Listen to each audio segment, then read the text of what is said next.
धाकड़ खबर बेखौफजुमा बेबाक अंदाज। धाकड़ खबर के न्यूज रूम से मैं आपके साथ हूं अकरम रईस खान। कोर्ट संबंधित खबरों का ताज़ा बुलेटिन लेकर एक बार फिर से आपके सामने हाजिर हो गया हूं। आज के बुलेटिन में 7 अहम खबरें जिनसे आपको रूबरू कराने जा रहा हूं। आप लोग सोच रहे होंगे हंस क्यों रहा हूं, क्योंकि गर्दन ज़्यादा हिला हिला के बात कर रहा हूं।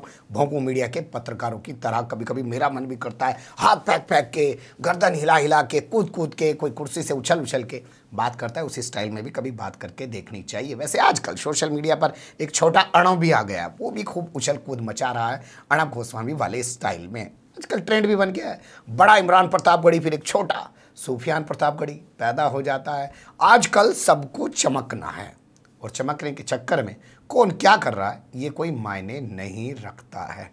खैर कोई इधर उधर की बात नहीं करते हैं, शुरुआत करते हैं अपनी बुलेटिन की पहली खबर के साथ।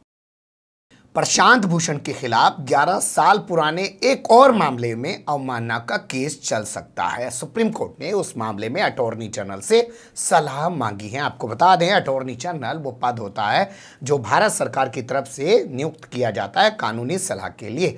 उसी से सुप्रीम कोर्ट भी सलाह मांगता है, तो सलाह मांग रहा है।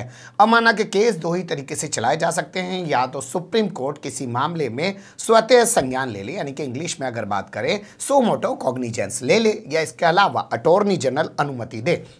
जैसे अभी हाल फिलहाल एक मामला स्वरा भास्कर के खिलाफ चलाने का हुआ कि साहब स्वरा भास्कर ने जो है कोर्ट की अवमानना की है।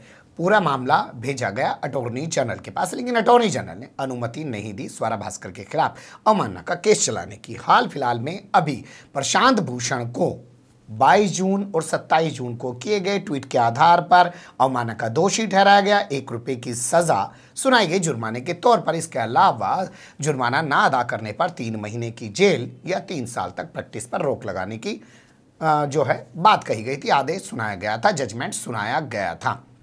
वो मामला निपट चुका है क्योंकि 1 रुपये का वो जुर्माना जमा कर चुके हैं। लेकिन अभी 11 साल पुराना 2009 का एक मामला उठा के लाया गया है।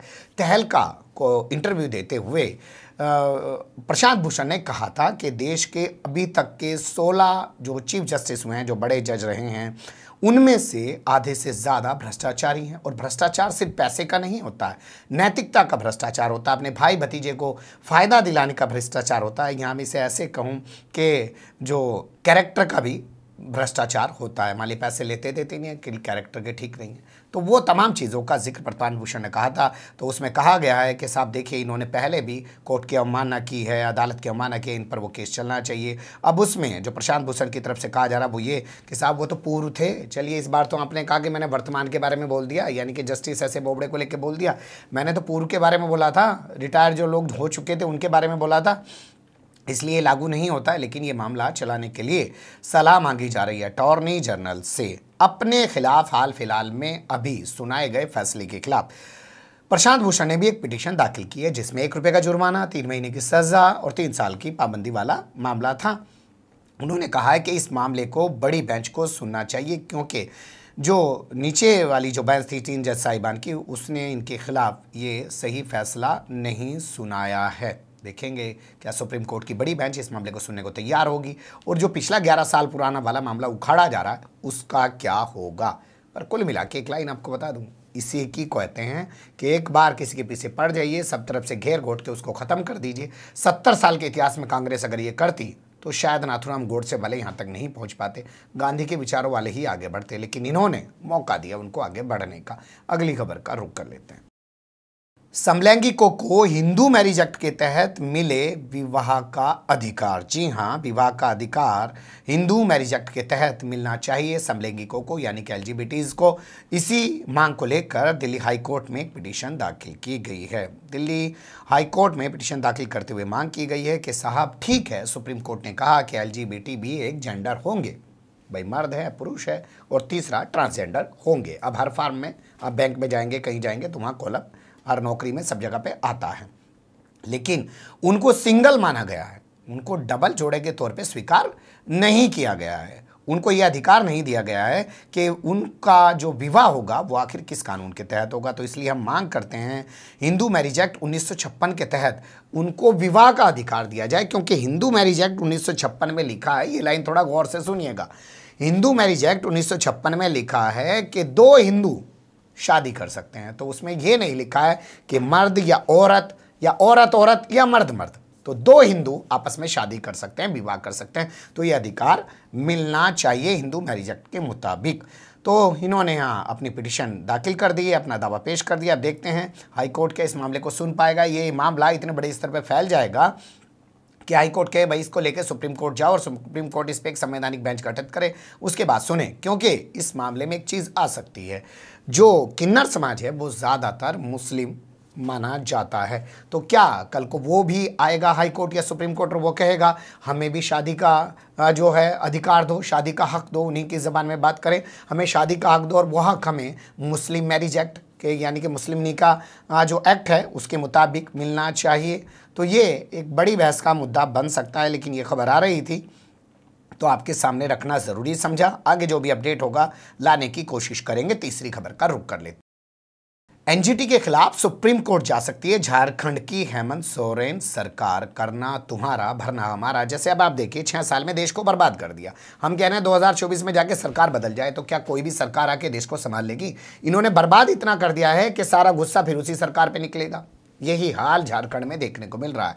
झारखंड में रघुवर दास की सरकार थी, जिसे हम बीजेपी की सरकार कह सकते हैं।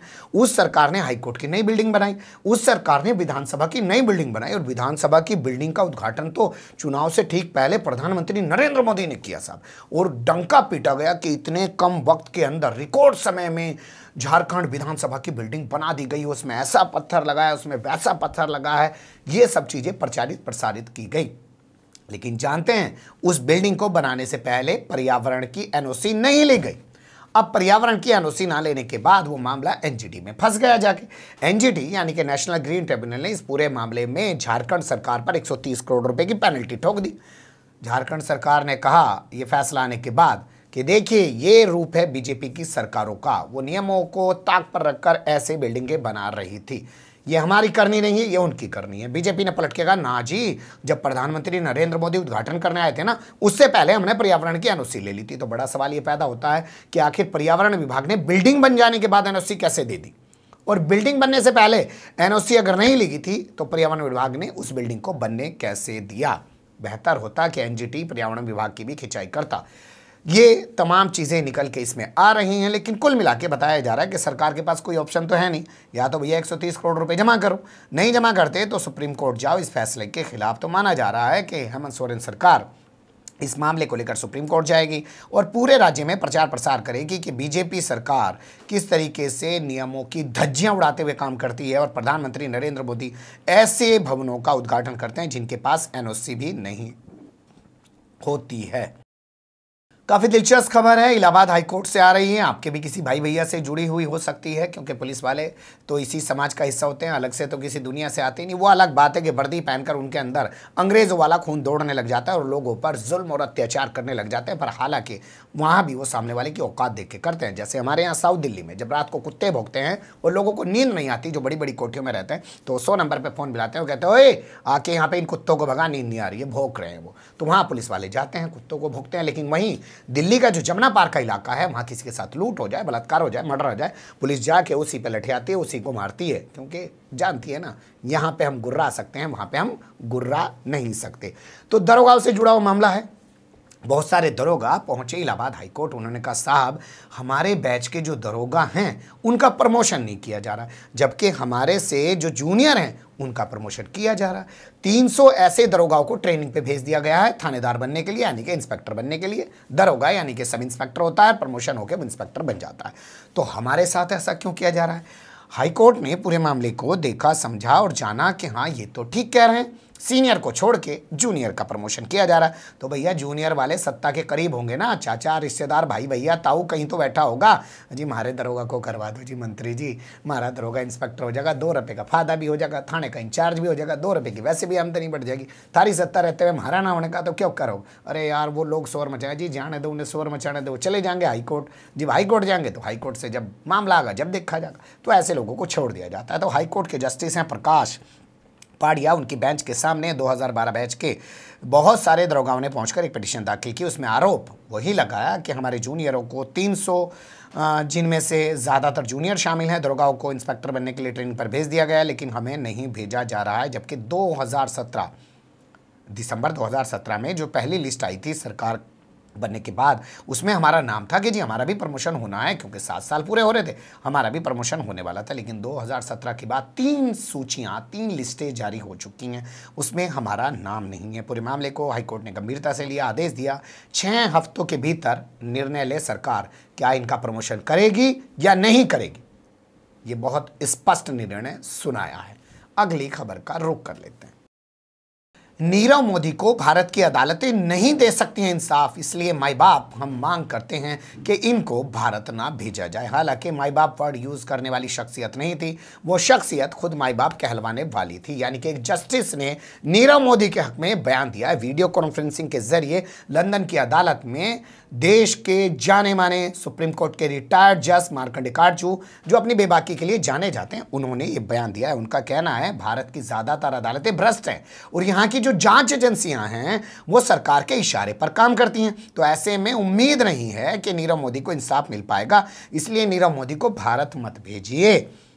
बता दें आपको, नीरव मोदी को भारत लाने के लिए यानी कि प्रत्यर्पण कराने के लिए कोर्ट में मामला चल रहा है और नीरव मोदी आजकल जेल में बंद है लंदन की। सरकार उसको लाने की कोशिशों में लगी हुई है। जस्टिस शैम्यूल गुजी की बेंच जो है वहां पर इस पूरे मामले की सुनवाई कर रही है। अब इस मामले में इनके बयान दर्ज होने के बाद अगली तारीख निर्धारित की गई है 3 नवंबर की। हालांकि वीडियो कॉन्फ्रेंसिंग के जरिए इस मामले में अपनी पेशी कर रहे जो सरकार के वकील हैं, उन्होंने कहा साहब आप तो एक अलग ही दुनिया की बात कर रहे हैं कि भारत की अदालतों में इंसाफ नहीं मिलेगा, यहाँ की एजेंसियाँ सरकार के इशारे पर काम करती हैं, आपके तो जो मन में आ रहा है वो बोल देते हैं, आप तो मीडिया में भी कुछ भी बोल देते हैं। ये सब चीज़ें उन्होंने कही तो उन्होंने कहा भैया मीडिया वाला जब मेरे से पूछेगा तो मैं तो बोल लूँगा, ऐसे करके उन्होंने स्पष्ट अपना जवाब दे दिया। लेकिन नीरव मोदी तो गिरफ्तार है। मेहुल चोकसी कहाँ है, जिसको नरेंद्र मोदी ने भाई मेहुल चोकसी बताया था, वो मजे काट रहा है, वो अभी तक गिरफ्तार नहीं है। बता दें ये दोनों मामा भांजे हजारों करोड़ रुपए लेकर पंजाब नेशनल बैंक का, हालांकि जो गरीबों का है वही पंजाब नेशनल बैंक में था, वो भाग चुके हैं और मलाई खा रहे हैं। बड़े बड़े आलीशान इनकी कोठियाँ थी, उन पर कोई कार्रवाई अभी तक नहीं होती हुई दिखाई दे रही है। और उससे पहले विजय माल्या भाग चुका है और उससे पहले ललित मोदी भाग चुका है। तो भगोड़ों की एक पूरी फहरिस्त है इस सरकार में, जाइए और भाग जाइए, बड़े बड़े ब्रीफ केस लेके जाइए, वरना आप तो अपने शहर से दूसरे शहर भी नहीं भाग पाएंगे। अगली खबर का रुख कर लेते हैं। गिरफ्तारी से बचने के लिए पंजाब के पूर्व डीजीपी सुप्रीम कोर्ट पहुंच गए हैं। हाई कोर्ट है जो चंडीगढ़ का, जिसे हम लोग पंजाब और हरियाणा हाई कोर्ट के नाम से जानते हैं, उसके एक फैसले के खिलाफ ये पहुंच गए हैं। मामला क्या है इनके खिलाफ वो थोड़ा सा देख लीजिए, लेकिन उससे भी पहले जान लीजिए डीजीपी हैं कौन। इनका नाम है सुमेध सिंह सैनी। ये पंजाब के पूर्व डीजीपी हैं और चंडीगढ़ हाईकोर्ट के फैसले के खिलाफ ये सुप्रीम कोर्ट पहुंचे हैं और इन्होंने अपनी गिरफ्तारी पर रोक लगाने की मांग की है, क्योंकि इन्होंने 2 पिटीशन दाखिल की। एक पिटीशन निचली अदालत ने इनको अग्रिम जमानत देने से इनकार कर दिया, तो ये जमानत देने के लिए हाईकोर्ट पहुंचे, हाईकोर्ट ने इनको जमानत देने से इनकार कर दिया। दूसरा, इन्होंने अपने खिलाफ चल रहे मामले में कहा कि साहब मुझे भरोसा नहीं है, पंजाब पुलिस ईमानदारी से काम नहीं करने का। बताओ, पंजाब पुलिस का मुखिया रहा है ये आदमी, इसे अपनी पंजाब पुलिस पे एतबार नहीं है, लेकिन ये कह सकता है, ये बात अकरम खान ना कह दे। शाहरुख खान अगर ये कह दे कि मुंबई में डर लगता है तो भाई साहब बवाल मच जाएगा। आमिर खान अगर ये कह दे मुझे तो मुंबई में डर लग रहा है, उसकी घरवाली कह दे जो हिंदू है, तो उस पर बवाल मच जाएगा। लेकिन भैया अगर कंगना रनावत कह दे कि मुंबई में डर लग रहा जी, अरे भाई तो फिर तो क्या बात है जी, Y+ सिक्योरिटी गृह मंत्रालय देगा, दिक्कत न मानो जी, कंगना रावत तो हम आपके साथ खड़े हैं। या मुंबई को वो बता दे POK, ये तो पाक ऑक्युपाइड कश्मीर है, बता सकती है, और किसी में बताने का दम नहीं है। तो ये डीजीपी कह रहा है कि ना जी मुझे पंजाब पुलिस पे एतबार नहीं, किसी और राज्य की पुलिस से जांच करा लो। समझ रहे हैं, किसी और राज्य की, यानी बगल में हरियाणा है, बीजेपी की सरकार है, वहाँ से करा लो, ऐसा कुछ होगा। सैनी वैसे बीजेपी का वोटर भी माने जाते हैं, हालांकि एक IPS है, IPS के बारे में ऐसा कहना नहीं चाहिए, लेकिन फिर भी IPS की हालत कल हमने देखी है। जब स्वामी अग्निवेश का इंतकाल हो गया, वो इस दुनिया में नहीं रहे, तो जो CBI का हेड रहा है, डायरेक्टर रहा है, M नागेश्वर राव, किस तरीके की भाषा का प्रयोग कर रहा था वो सारी दुनिया ने देखी है। तो ये दूसरी पिटीशन लेके गए, साहब कहीं और जांच करा लो, हाईकोर्ट ने उसको भी खारिज कर दिया। तो इसके बाद इन पर गिरफ्तारी की तलवार लटक गई। तो ये उससे बचने के लिए अब सुप्रीम कोर्ट पहुंच गए। अब इस कहानी में एक चीज़ तो रह गई, भाई मामला क्या है, क्यों बचा फिर रहा है हो, पहले हाई कोर्ट जा रहा था, अब सुप्रीम कोर्ट जा रहा। तो बता रहे हैं कि 1991 में बलवंत सिंह मुल्तानी का किडनैप करने के बाद हत्या कर दी गई थी। उस मामले में अब जाकर इनके खिलाफ हत्या का चार्ज भी लगा दिया गया है। तो उसी से बचने के लिए ये सुप्रीम कोर्ट पहुंच गए हैं। अगली खबर का रुख कर लेते हैं। आत्महत्या को लेकर 2 विरोधाभासी कानून हैं, उनको लेकर सुप्रीम कोर्ट विचार करेगा। कैसे कैसे हैं थोड़ा सा समझ लीजिए। सुप्रीम कोर्ट की चीफ जस्टिस ऑफ इंडिया की बेंच इस मामले पर सुनवाई करने के लिए तैयार हो गई है कि कोई आदमी अगर आत्महत्या कर ले तो उसके खिलाफ 309 आईपीसी यानी कि आत्महत्या करने का अपराध का मुकदमा दर्ज होता है आईपीसी के तहत। लेकिन कोई शख्स अगर बीमार है और वो बीमारी के चलते आत्महत्या कर लेता है तो उसको मानसिक स्वास्थ्य अधिनियम के तहत अपराधी नहीं माना जाता, उसकी धारा 115। तो एक तरफ तो आत्महत्या करने को सही माना जा रहा है और एक तरफ आत्महत्या करने को अपराध माना जा रहा है। ये दोनों चीज़ें आपस में विरोधाभासी हो रही हैं। इसको लेकर एक पशु जो है समाज सेविका हैं जो पशुओं के लिए काम करती हैं, वो पहुंच गई हैं सुप्रीम कोर्ट और उन्होंने एक पिटीशन दाखिल कर दी है इस पूरे मामले में। तो सीजीआई ने नोटिस जारी कर दिया केंद्र सरकार को, आ जाओ भाई यहाँ जवाब दाखिल करो, क्या आपका कहना है। संगीता डोगरा उनका नाम बताया जा रहा है जिन्होंने पिटीशन दाखिल किया। देखना दिलचस्प होगा कि इस मामले में सुप्रीम कोर्ट क्या फैसला सुनाएगा। तो ये थी कुल मिला के 7 खबरें। बने रहेगा धाकड़ खबर के साथ। कमेंट्स के रूप में आप लोग अपनी राय दे सकते हैं, खबर को लाइक कर सकते हैं, चैनल को सब्सक्राइब कर सकते हैं और ज़्यादा से ज़्यादा हमारी खबरों को शेयर कर सकते हैं। फिर ऐसे ही किसी सुलगते हुए या उलझते मुद्दे लेकर मैं आपके सामने हूँगा हाजिर। फिलहाल अभी मुझे दें इजाज़त।